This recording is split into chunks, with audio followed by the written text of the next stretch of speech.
नवमी तिथि। कौन सी तिथि? नवमी। चाहे शुक्ल पक्ष की हो चाहे कृष्ण पक्ष की।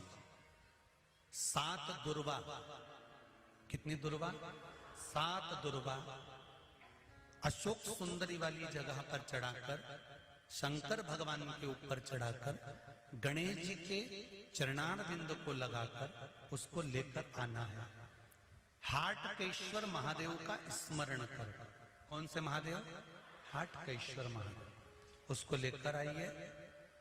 उदर में, पेट में रोग हो, बीमारी हो, बहुत ज्यादा तकलीफ हो रही हो, शरीर के अंतर्गत एसिडिटी रहती हो या पेट के अंतर्गत कोई ना कोई बीमारी बनी ही रहती हो, उसको भादों के महीने में, कौन से महीने में?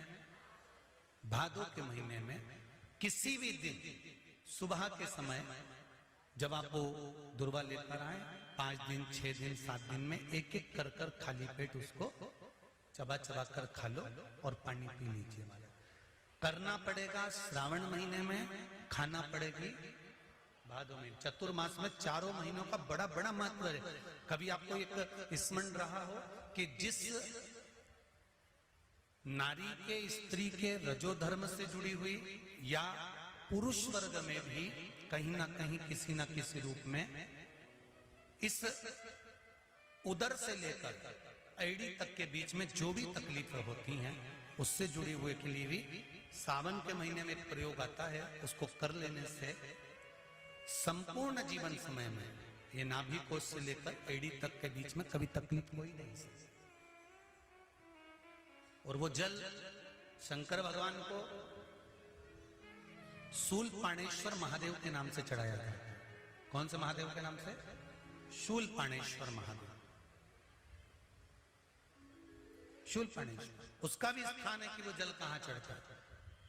तो पहले तो नवमी तिथि का दुर्वा प्रयोग भगवान शंकर को समर्पित करते हुए, अशोक सुंदरी वाली जगह पर समर्पित करते हुए श्री गणेश जी महाराज को कहकर, आपको याद होगा जिस समय पर श्री गणेश जी महाराज कुबेर जी महाराज के घर में भोजन करने गए थे, सारा अन्न भगवान गणेश जी पा गए थे, तब शंकर भगवान ने दुर्वा भेजी थी। ये दुर्वा जब गणेश जी को भेजी गई थी तो वो औषधि के लिए भेजी गई थी कि गणेश जी ने ज्यादा पा लिया है तो शरीर में रोग ना हो जाए, पेट में कोई रोग ना हो जाए। तब शिव जी ने भेजी थी अशोक सुंदरी के माध्यम से। इस दुर्वा का प्रभाव रोग मुक्ति के लिए किया जाए। तो रोग दुर्वा महाराज, सती मैया कहती है शिव में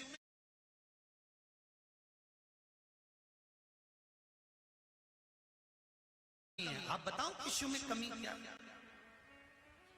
क्या कमी है शंकर भगवान?